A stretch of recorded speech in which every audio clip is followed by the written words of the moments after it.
Meus queridos irmãos, minhas queridas irmãs, uma alegria iniciarmos mais uma vez o nosso programa Testemunho de Fé. Aqui quem fala é o Padre Paulo Ricardo. Quero acolher você e convidá-lo a estar junto comigo nesses próximos minutos para nós refletirmos a respeito do Evangelho deste domingo. Nós estamos no 29º domingo do tempo comum e a Igreja proclama o Evangelho de São Lucas, capítulo 18, versículos de 1 a 8. Trata-se da parábola do juiz iníquo e da viuvinha que pede ao juiz que lhe faça justiça. Por que é que Jesus conta esta parábola? Jesus, diz o primeiro versículo do Evangelho, conta esta parábola porque ele quer nos ensinar a necessidade de rezar sempre sem desanimar, sem desistir. Então, nós precisamos ter isso sempre diante do foco, né? A razão de ser dessa parábola é nós precisamos rezar sempre e sem desanimar. Muito bem. Então, Jesus vai e conta a parábola fazendo uma comparação da nossa vida de oração com a vida de uma viuvinha. Uma viúva, coitada, indigente. Nós sabemos o que era uma viúva naquela época de Jesus. Não pensemos em termos da nossa sociedade atual, em que as pessoas podem ser amparadas pela Seguridade Social, por uma aposentadoria, né? Onde existe todo um sistema de amparo. Não, nós estamos aqui falando de uma mulher desamparada. Desamparada porque, sendo viúva, ela não tinha outra opção para viver. Ela precisava que o juiz lhe fizesse justiça. Por quê? Porque essa justiça era o seu único amparo. Então a viúva, humildemente, perseverantemente, ela continua pedindo, insistindo e batendo a porta daquele juiz. Agora, esta atitude, vejam só as duas características de humildade e de perseverança, é aquilo que Jesus quer nos ensinar. Mas cuidado, aqui Jesus faz a comparação com um juiz. E nós temos que tomar muito cuidado para não fazer um paralelo entre o juiz e Deus. Por quê? Porque aqui nós estamos falando de um juiz iníquo. Ou seja, de um juiz que não está nem aí para a viuvinha. Esse juiz ele não se importa com a viúva. Ora, nós sabemos muito bem que essa não é a atitude de Deus. Deus se importa conosco. E até mesmo Jesus mostra esse contraste. Ele diz lá no versículo 6, escutai o que diz esse juiz injusto. E o que é que o juiz injusto disse? Ou seja, eu não temo a Deus, eu não respeito homem algum, mas para me livrar dessa viúva que está aqui enchendo a paciência, eu vou fazer o que ela me pede. Então, aí Jesus faz o contraste. Jesus contrapõe aqui o juiz e Deus. E diz, e Deus não fará justiça aos seus escolhidos que dia e noite gritam por ele? Será que ele vai fazê-los esperar? Eu vos digo que Deus lhes fará justiça bem depressa.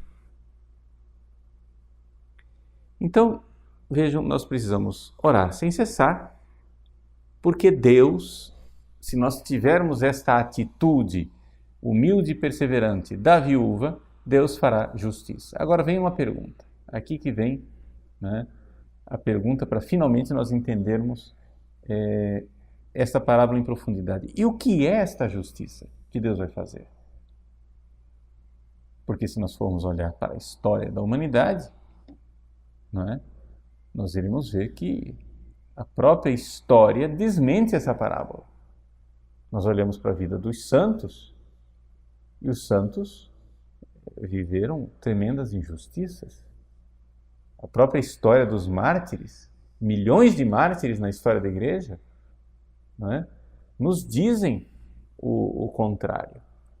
O próprio livro do Apocalipse nos lembra o clamor destes mártires pedindo justiça. E parece que Deus não vai fazer tão cedo, porque lá no Apocalipse ele vai fazer somente no fim dos tempos. Ao contrário, aqui na parábola Jesus está dizendo não, que Deus não vai fazê-los esperar. Deus vai fazer justiça bem depressa. Então que justiça é essa? É evidente. Nós não estamos falando aqui da justiça escatológica, não estamos falando aqui da justiça que Deus fará no fim dos tempos. A palavra justiça aqui, ela diz respeito à santidade. Essa a interpretação, né, que a igreja tradicionalmente dá para esta realidade da justiça. Né? Quando São Paulo, por exemplo, fala de justificação, ele está falando do quê? Justificação, ele está falando, numa linguagem nossa do dia a dia, de santificação, santidade. Ou seja, Deus quer nos santificar. Então, vejam que aqui esse detalhe joga uma luz nesse evangelho que é completamente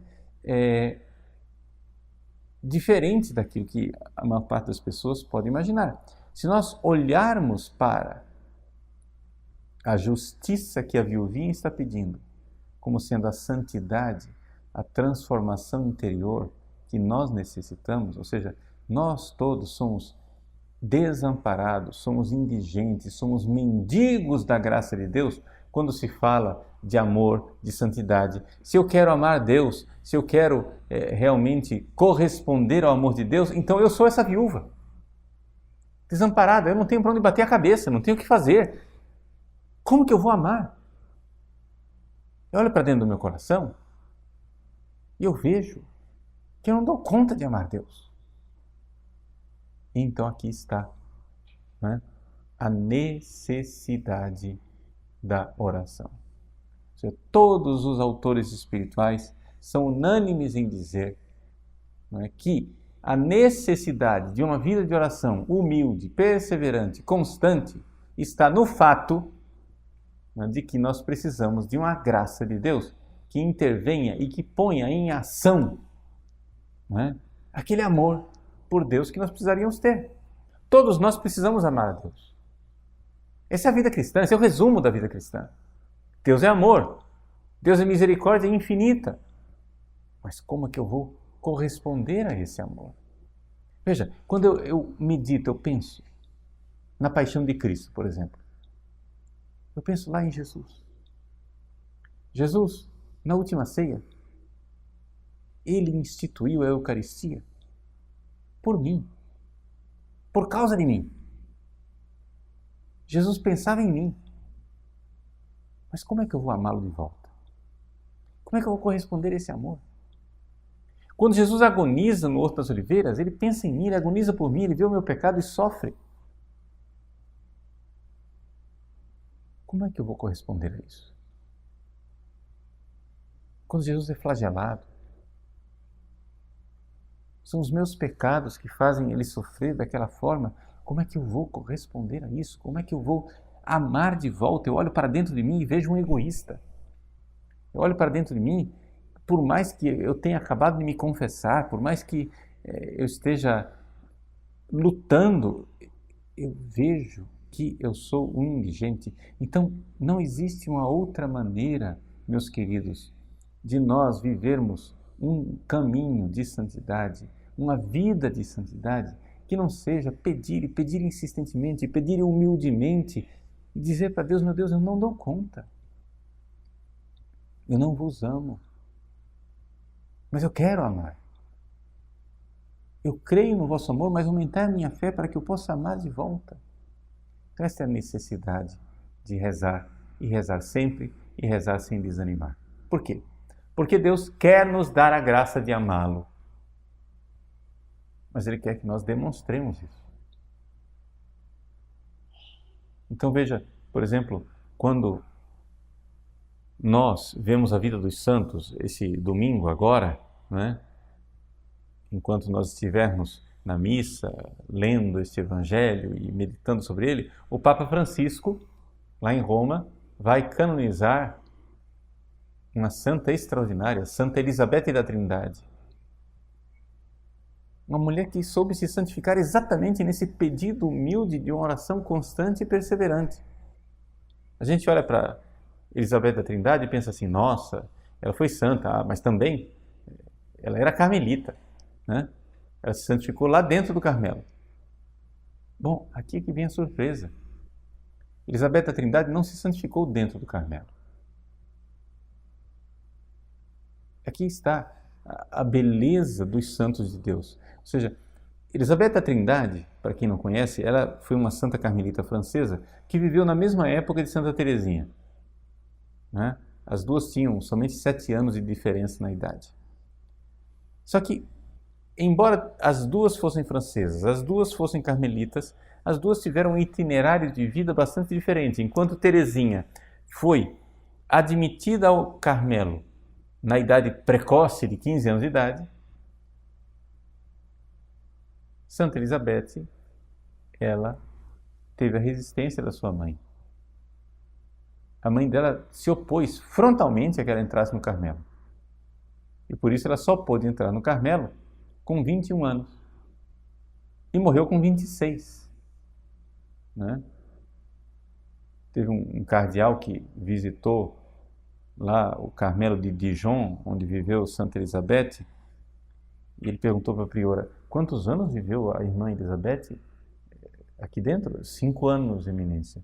Nossa, o pessoal aqui se santifica rápido, né? Disse o cardeal. Mas é que, na verdade, Elizabeth já entrou santa. E como é possível? Como é possível que uma menina que vivia na sociedade francesa, como pianista, que sabia dançar, que dançava com os rapazes, cuja mãe levava para festas, sim, tudo bem, festas familiares, porque a mãe de Elizabeth era muito cristã. Ninguém pensa que Santa Elizabeth ia lá num pancadão, né? Nada disso. Ela participava de festas familiares, muito comportadas, mas mesmo assim ela não estava dentro de um convento. Ela estava tranquila no mundo, não é? E se santificou. Como foi possível isso? Que ela se santificasse. Exatamente, ela se santificou. Por quê? Porque ela sabia como uma viuvinha, como essa viuvinha do Evangelho, mendigar a graça de Deus. Elizabeth da Trindade, com 11 anos, ela comungou pela primeira vez, fez sua primeira comunhão, e depois de ela ter comungado, ela foi lá visitar uma irmã no Carmelo e a irmã disse, você sabe o que quer dizer o seu nome? Seu nome quer dizer casa de Deus. E dali para frente, ela, em cada comunhão e também fora da comunhão, vivia esse mistério maravilhoso de ser a casa de Deus.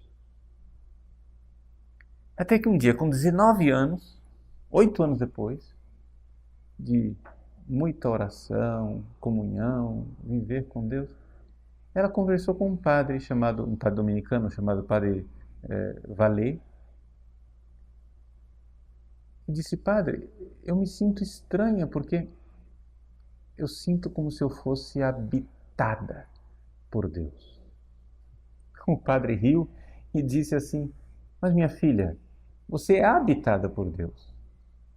E explicou para ela o mistério da inabitação trinitária, ou seja, do fato de que quando nós estamos em estado de graça, quando nós estamos sem pecado mortal, você foi batizado, está sem pecado mortal, Deus habita no seu coração.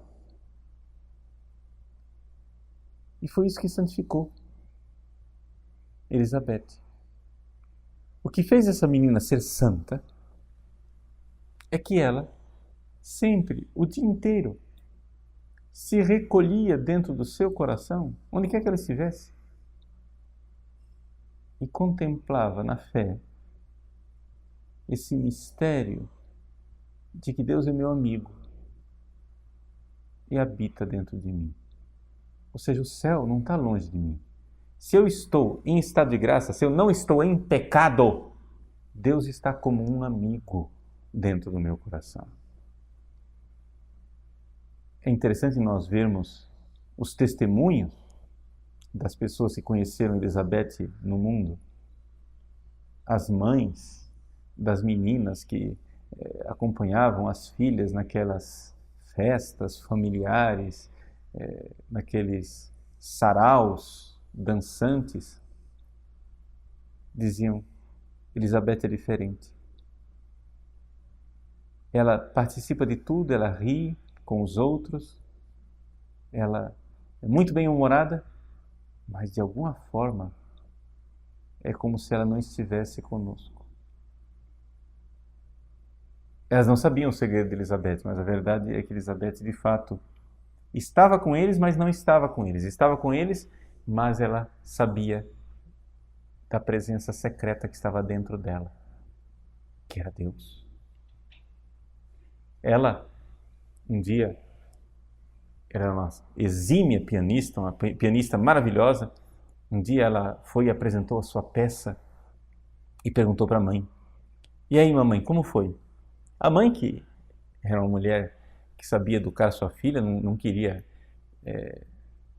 alimentar a vaidade dela, e disse assim: foi razoável. Então Elizabeth humildemente disse: da próxima vez eu vou tentar ser melhor.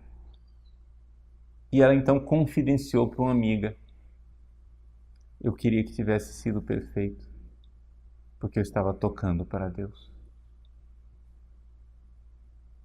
Ela depois, como carmelita, escreveu uma carta para uma amiga que tinha uma filha pianista, e ela dizia assim: vou contar para você o meu segredo. Diga para sua filha isto. Ela se esqueça completamente do auditório, de quem é que está ouvindo, e toque para Deus. Essa presença de Deus constante. Esse é o orai sem cessar do Evangelho desse domingo. Orai sem cessar. Ela, quando tinha 20 anos de idade, tem uma das fotos dela em que ela está, com um coque, cabelo bem penteado. Ela tirou essa foto, depois mandou para um amigo essa foto, para uma amiga, com uma carta, um bilhetinho, dizendo: enquanto eu tirava esta foto, eu pensava nele, ou seja, em Deus. Portanto, é Ele que eu vos envio. Então a gente olha para aquela foto dela e ali a gente enxerga como é que uma pessoa, no meio de um baile, tocando piano, tirando foto, pode orar sem cessar. Sim, porque orar é desejar. Desejar. Ela desejava essa amizade, essa presença de Deus. Ela sabia, num ato de fé, ela sabia que Deus habitava no seu coração. Então, meus queridos, neste domingo em que o Evangelho quer nos ensinar uma vida humilde e perseverante de oração, Santa Elizabeth da Trindade, canonizada pelo Papa Francisco, é a nossa grande mestra. No seu testamento espiritual que ela escreveu para a sua madre, a priora, a irmã Germana de Jesus, ela diz assim: a minha missão no céu será levar as pessoas para a intimidade com Deus, a viverem esse mistério da presença de Deus no céu da alma. Sim, porque todos nós temos um céu dentro da nossa alma. Ele está lá. Você não precisa atravessar os mares, não precisa ir no alto das montanhas, não precisa pegar um foguete e ir no outro planeta. Você só precisa, em qualquer lugar que você esteja, na cozinha, no carro, até no banheiro, você só precisa, num ato de fé, ver a presença. Ele está aí. Viva com Ele e o ame. Se você fizer isso o tempo todo, você está vivendo este orai sem cessar. Porque aí, se você humildemente o adora, perseverantemente, Pede a Ele: Senhor, eu não vos amo suficientemente, dai-me a graça de vos amar. Você está no caminho de santificação de Elizabeth da Trindade, o caminho de santificação de todos nós. Jesus pergunta no Evangelho: será que Deus não fará justiça aos seus escolhidos? Ou seja, será que Deus não vai santificar a nós que fomos escolhidos? Nós que de dia e de noite gritamos por Ele, será que Deus vai nos fazer esperar? Não, meu irmão, não, minha irmã, Deus não vai nos fazer esperar. Ele quer santificar você agora. Ele quer santificar você hoje. Mas você precisa pedir, porque Deus não faz violência. Peça humildemente, peça com perseverança. A humildade, imagine como aquela viuvinha foi espezinhada, humilhada constantemente por aquele juiz iníquo. Também nós somos assim. Na nossa vida de oração, nós somos espezinhados e humilhados, não por Deus. Mas quantas vezes na nossa vida de oração nós fomos espezinhados e humilhados pelos nossos próprios pecados? A gente vai, reza, pede, implora. Quando a gente acha que está melhor, que está ficando santo, nossa miséria clamorosamente nos joga no chão outra vez. Mas você tem que perseverar. A viuvinha, ela perseverou. A perseverança é importantíssima. Não se deixe levar, né, pelo desânimo, como se você fosse um jansenista, né?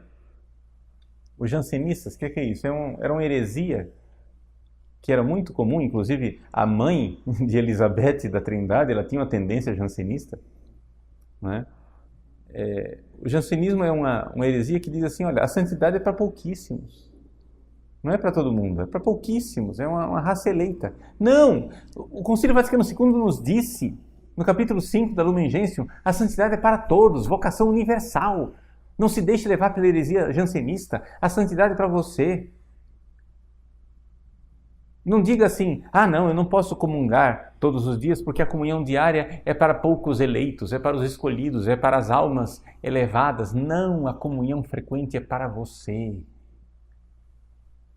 Não se deixe levar pela heresia jansenista de dizer que a oração íntima, a oração pessoal, a inabitação trinitária, essa intimidade de Deus que mora no céu da minha alma, que isso é uma coisa para poucos, para uma elite. Não!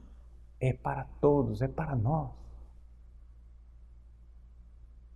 O diabo vai ficar soprando no seu ouvido, dizendo assim: não, no caminho de salvação, eu vou me salvar, mas não vai precisar desse negócio de rezar, não. Porque se rezar é só para os místicos, é um grupinho eleito. Não, meu irmão. Jesus conta esta parábola para nós e diz, ele conta aos discípulos uma parábola para mostrar-lhes a necessidade, o dever imperioso de rezar, de desejar a graça de Deus com o coração dilatado, sem desistir. Sem desistir. Mesmo que o juiz iníquo dos seus pecados jogue você no chão, Deus fará justiça, ou seja, Deus irá derramar a sua graça no seu coração, porque somos, graças a Deus, somos amados por Ele, somos escolhidos de Deus. Que alegria ser amado.